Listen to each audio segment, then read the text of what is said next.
إن الحمد لله نحمده ونستعينه ونؤمن به ونتوكل عليه ونعوذ بالله من شرور أنفسنا وسيئات أعمالنا من يهده الله فلا مضل له ومن يضلل فلن تجد له وليا مرشدا وأشهد أن لا إله إلا الله وحده لا شريك له وأشهد أن سيدنا محمدا عبده ورسوله وصفيه من خلقه وخليله صلى الله عليه وعلى آله الطيبين الطاهرين وصحابته أجمعين ومن تبعهم بإحسان إلى يوم الدين أما بعد فإن أصدق الحديث كتاب الله وخير الهدي هدي محمد عليه الصلاة والسلام وشر الأمور محدثاتها وكل محدثة بدعة وكل بدعة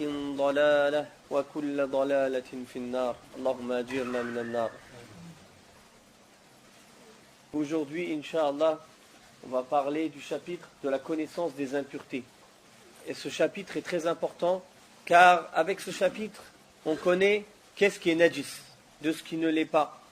On a besoin de connaître quelles sont les impuretés. Premièrement, car les impuretés sont haram à manger. Donc, en connaissant les impuretés, on sait qu'on n'a pas le droit de les manger ou de les boire. Deuxième chose, on est obligé de purifier son corps ou ses vêtements ou l'endroit où on prie de ces impuretés pour pouvoir faire la salat. Donc, si on ne connaît pas ces impuretés, comment on va savoir est-ce qu'il faut les purifier ou non? Première chose dont on va parler, c'est su'r, le reste d'un liquide qu'un être humain a bu. Donc, première des choses, c'est pur. Que la personne soit un musulman ou un kafir.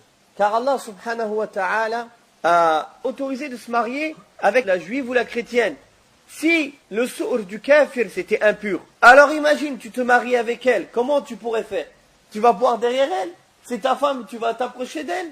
Et si aussi, tout ce qui sort d'un kafir, comme sueur, salive, c'était impur, alors Allah ta'ala nous aurait pas autorisé de manger leur ta'am. Par exemple, un chrétien ou un juif égorge une bête sans la tuer d'abord, parce que sinon c'est une maïta. Et pas pour autre qu'Allah subhanahu wa ta'ala. Cette nourriture pour nous est halal. Donc c'est sûr qu'avec leurs mains ils vont toucher.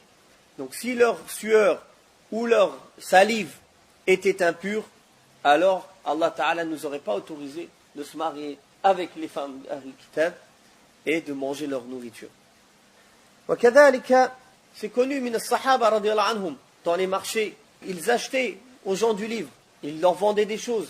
Donc s'ils étaient najis, ils n'auraient pas pu les toucher. Tout ce qui touche d'eux, ils vont le laver, ils vont leur serrer la main, ils vont se laver. C'est des choses qui sont tous les jours pratiquées. Donc si c'était impur, il y aurait clairement des versets ou des hadiths qui parlent de ça. Mais quand Allah Ta'ala dit les associateurs sont najas, sont impurs, c'est une impureté morale. Et ce n'est pas une impureté physique et matérielle. C'est la croyance qu'ils portent qui est impure. Et c'est pour ça qu'Allah Ta'ala dit ils sont impurs. De même, la femme, si elle a ses règles, ce qui sort d'elle comme salive ou etc., c'est encore pur. Car Aïcha radhiyallahu anha, elle dit je buvais dans un verre alors que j'étais en période de règles. Et je donnais mon verre au prophète alayhi salatu wassalam. Et il buvait au même endroit où j'avais bu. Donc si c'était impur, le prophète alayhi salam ne l'aurait pas bu à cet endroit. Et ce hadith est rapporté par l'imam Muslim. Une autre chose, le croyant, il n'est jamais impur. L'impureté morale, mais aussi ce qui sort de lui, ce n'est pas impur. Il peut être en état d'impureté rituelle, c'est-à-dire il a besoin de faire le ghusl, mais lui-même n'est pas impur. Et ce qui sort de lui n'est pas impur. Et ce qu'il touche n'est pas impur. Il est dans un statut d'impureté quand il doit faire le ghusl. Car Abu Huraira radiyallahu anhu, une fois, n'a pas passé le salam au prophète sallallahu alayhi wa sallam quand il lui a répondu salam. Après le prophète sallallahu alayhi wa sallam, il a dit pourquoi tu m'as pas dit salam? Il a dit j'étais impur, ya Rasulallah. J'ai pas voulu te passer salam alors que j'étais impur. Le prophète sallallahu alayhi wa sallam a dit al-mu'minu la yanjas. Le croyant, il n'est jamais impur.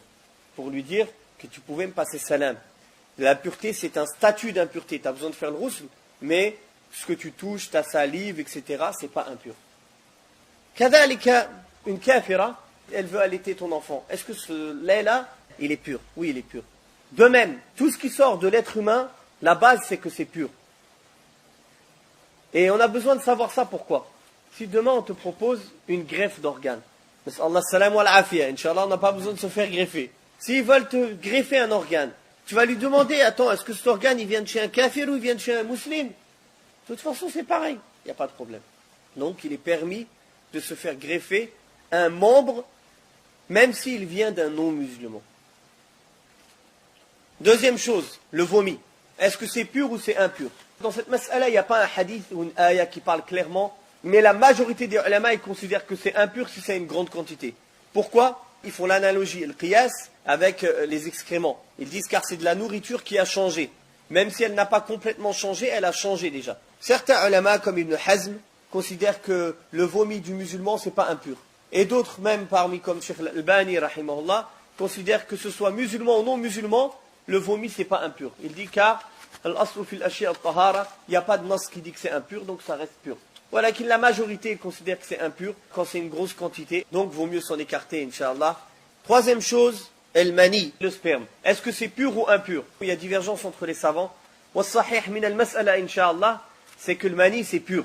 Car Aïcha radiyallahu anha rapporte, je frottais le sperme quand il était sur le vêtement du prophète sallallahu alayhi wa sallam quand il était sec, et je le lavais quand il était humide. Hadith sahih. Si c'était impur, le frotter, ça n'aurait pas suffi. Autre chose, il est rapporté d'une chaîne de transmission véridique qu'Abdullah ibn Abbas radiyallahu anhu a été demandé sur le mani qui touche le vêtement. Il a dit c'est comme le crachat ou la morve. Il te suffira de le frotter ou de le nettoyer. Bien sûr, Aïcha radiyallahu anha le lavait et elle le frottait. Donc, pour être sûr de sortir de la divergence entre les savants, on l'enlève. Personne n'aime marcher même avec un crachat sur son vêtement, de même le mani. Mais ces choses-là sont bonnes à savoir des fois dans certains cas où on n'a pas le choix. On est avec un vêtement qui est taché et on ne peut pas faire autrement, on ne peut pas le laver, on doit faire la prière, comment on fait? Quatrième chose, el wadi, c'est ce qui sort après avoir fait ses besoins. C'est un liquide épais et blanc, très blanc. Ça sort rarement, des fois quand il y a une grande fatigue ou quand quelqu'un a fait ses besoins aux toilettes, ça sort après. Ça c'est impur. Walakin, si quelqu'un il a le wadi qui sort, il n'a pas besoin de faire le ghusl. Il lui suffit de laver ses parties et de faire le wudu, c'est tout. De même, el madi, c'est ce liquide fin et transparent qui sort inda shahwati sughra, quand il y a des petits plaisirs. C'est pas le grand plaisir. Par exemple, la personne dans les préliminaires avant de faire l'acte avec sa femme, ce liquide sort, ou quand des fois quelqu'un a dépensé ou etc. C'est un liquide transparent qui sort en petite quantité en général. C'est pas une grosse quantité comme le mani. Et ce liquide-là est najis, est impur, walakin il ne nécessite pas le ghusl. Il suffit de se laver les parties, laver le vêtement qui a été touché par ce liquide et faire le wudu. C'est tout. J'ai rencontré beaucoup de gens qui, masakin, faisaient le ghusl au moins 5 fois ou 6 fois par jour à cause de ça. C'est des choses, on est obligé d'en parler. Si tu n'en parles pas, comment tu vas savoir?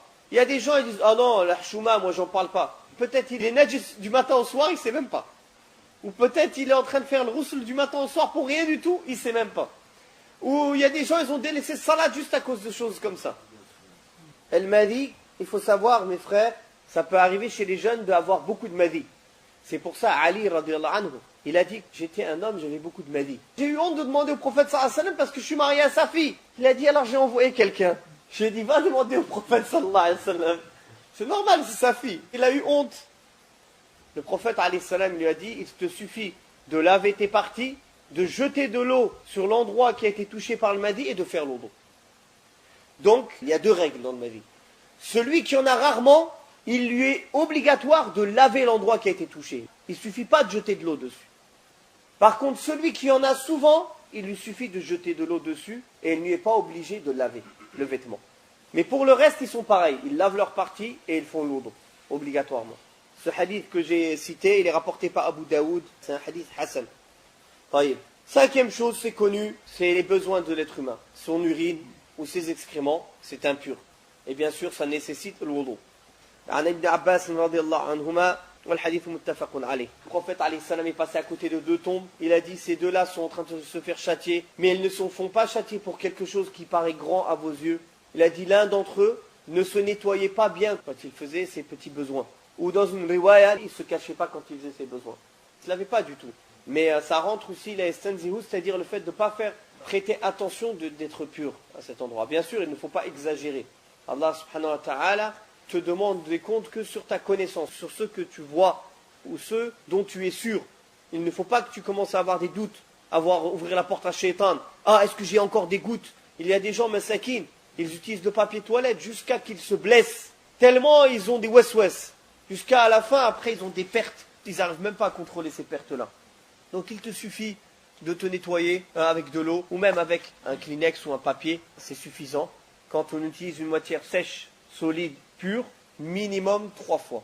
Après, selon le besoin. Première fois pour enlever l'impureté. Deuxième fois pour nettoyer l'endroit. Troisième fois pour la sécurité.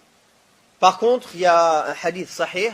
Si par exemple un jeune enfant est allaité et c'est un garçon, tant qu'il ne mange pas de nourriture, qu'il boit que le sein de la mère, il n'est pas obligatoire de laver l'urine qui te touche de lui. Il te suffit de jeter de l'eau dessus.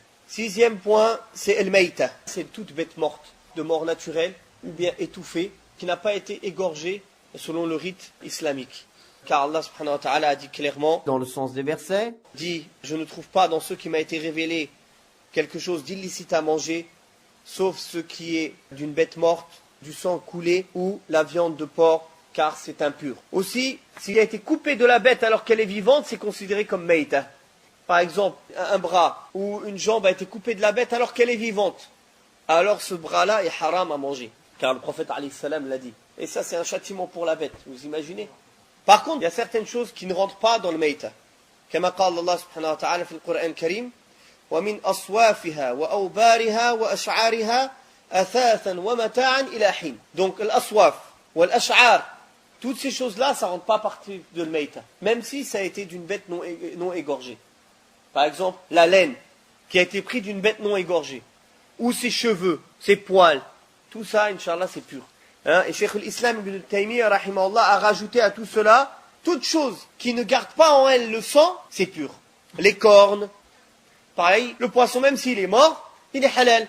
Car le prophète alayhi salam a dit dans le hadith sahih, l'eau de la mer est pure et sa bête morte est halal.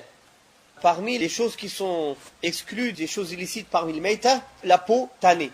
Dans le hadith qui est rapporté par l'imam Muslim, rahimahullah ta'ala, si la peau est tannée, elle est purifiée.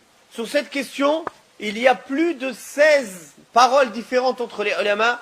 En bref, Inch'Allah, toute bête dont la peau a été tannée, égorgée ou non, halal à manger ou non, cette peau est pure.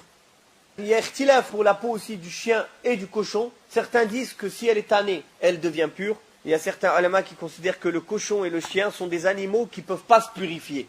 Donc c'est pour ça, le plus sûr c'est de délaisser. Laisse ce qui est douteux pour ce qui n'est pas douteux, comme le prophète alayhi salatu wassalam a donné comme conseil.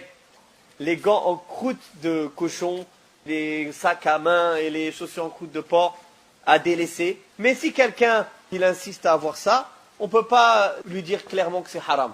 Aussi parmi les choses, Inch'Allah, qui sont halal, même si elles sont mortes, tout insecte qui n'a pas une circulation sanguine.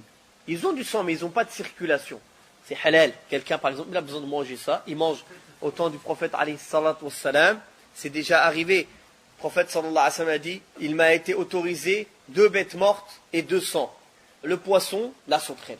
Tout ce qui est comme la sauterelle, qui n'a pas de circulation sanguine, fourmis, abeilles, c'est halal.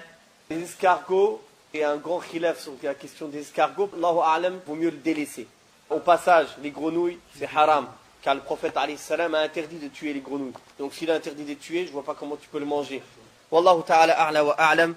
Wa sallallahu ala Muhammadin wa ala alihi wa sahbihi wa sallam. Walhamdulillahi rabbil alamin. Parce que certaines bêtes, on utilise les graisses pour le savon.